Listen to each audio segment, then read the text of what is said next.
It is not enough to have the member club and the member scheme. We need somebody in these clubs. So then we create the member counts. So let's look into that. Here we have all our member counts, and let's look into our friend Stefan Thompson. So each and every member account belongs to a club, and it gets its number. And then of course we have to write a description. It is in a scheme, remember, which can be changing, but then we have account type. Is it private, family, or company? And Stefan Thompson is a family, meaning that he has some member contacts. He could have his family members, wife and son and daughter and all that. So that's how we create the member account. Let's now go into Stefan Thompson as a member contact. We can do it directly from here or from the menus directly. So here we are, we go to contact and we see the contact card. So here is the member contact. And we can even look at it extended. Then we will see we can have a picture. And we can even extend it fully. So each and every member contact belongs to a member account. So that's how we can have Britt, Stefan, and Paul all to Stefan Thompson as a member account. And each and every member contact has an address. So they can have different addresses. They don't have to live in the same home. And we register as well mobile phone number if you like, their email, gender, and date of birth, and something more. So why are we doing that? Because later, when we are a retailer, we want to know if a member who is shopping in our store has a birthday.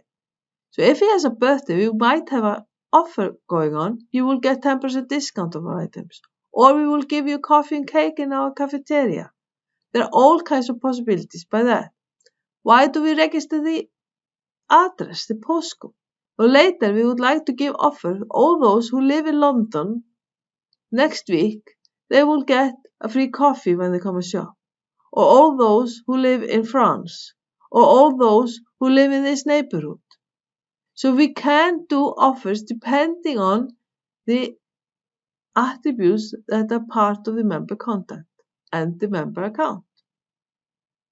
Let's close and go to Britt Thompson. We used her a lot as well. Contact card.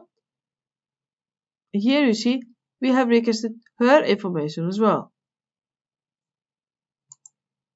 This time I went out from the member account card, but you could as well go directly here into member contacts. Everything is valid. If you want to look at Britt Thompson, we can do it here. So member contacts do get their own number and they belong to a member account. But what is most important is that each and every member contact has to have a card. And if they don't have a card, we cannot use them in the POS. So we have to assign new cards and we can always look at the cards that belong to this member contact.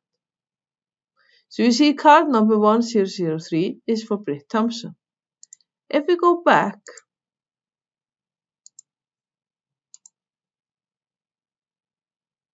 to member accounts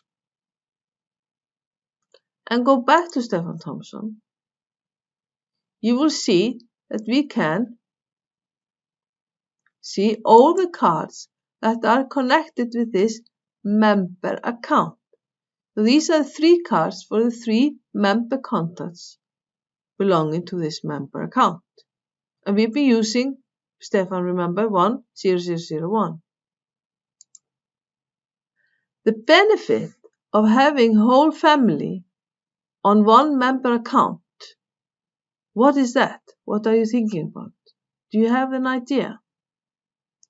Remember, when you do some shopping at retailers, you are earning points.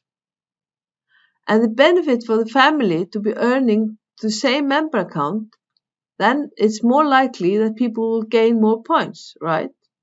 And when you gain more points, it's more likely that you can be upgraded to a scheme from bronze to silver or silver to gold, right? Then later we will see that the offers, remember we have discount offers, Maximus offers and different offers. We can have offers only for those who are in silver scheme or only for those who are in gold scheme.